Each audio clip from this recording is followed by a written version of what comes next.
What does it mean to choose, to consciously make a decision? Let's try a simple experiment. Sit quietly, clear your mind, and think of any name that pops into your head.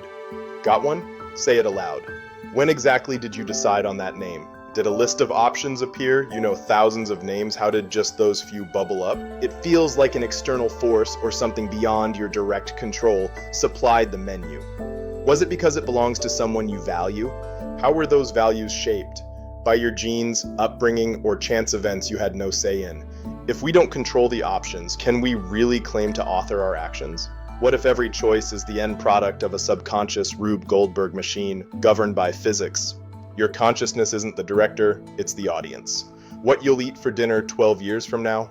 Already scripted? The victim of some future crime? Decided billions of years back in the Big Bang's opening act. This is hard determinism, every event, including every thought, causally chained to what came before. But is that the full picture? Let's look at the brain itself.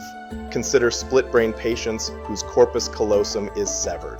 In experiments by Sperry and Gazzaniga, researchers flashed images to one hemisphere at a time. Show a chicken claw to the right hemisphere and ask the left hemisphere to pick a related object.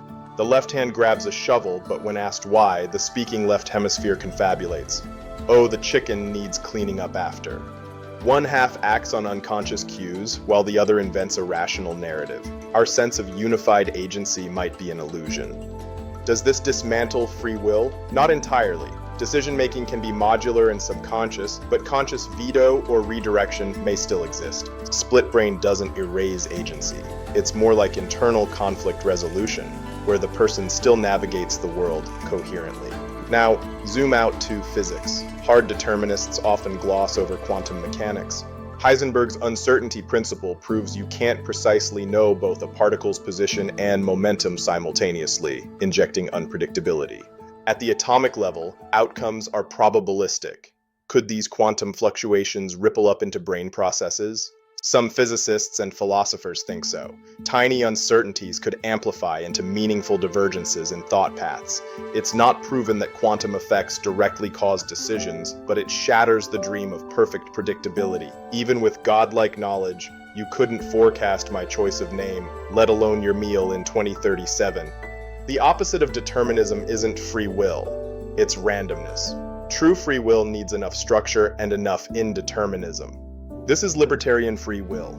Philosophers like Robert Cain argue that quantum-level self-forming actions build moral responsibility.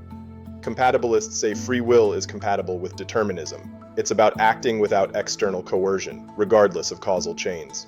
But what about perverse freedom? The choice to act against your own best interest, simply to prove you can. To choose chaos over order, just to feel the raw assertion of will. This is the freedom Dostoevsky's underground man championed, a rebellion against the tyranny of reason, against the 2 + 2 = 4 world. It's the choice to suffer if that suffering is self-willed. So we have determinism, quantum indeterminism, and now perverse freedom. How do they fit together? Perhaps our values don't just tip the scales, sometimes they drive us to kick the scales over entirely. Think of it like a storm.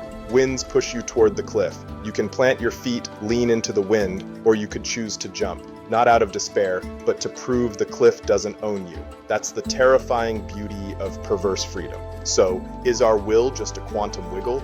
Or is it something more? Something that can defy even our own well-being for the sake of being will at all. This changes how we see accountability. It's not just about rehabilitation.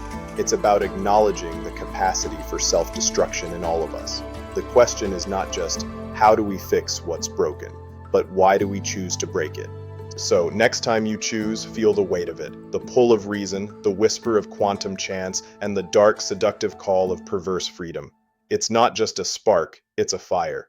In that sliver between causal chains, quantum chance, and the abyss of perverse freedom, that's where we find ourselves. The choice is yours. What will you pick? Reason, chance, or the abyss?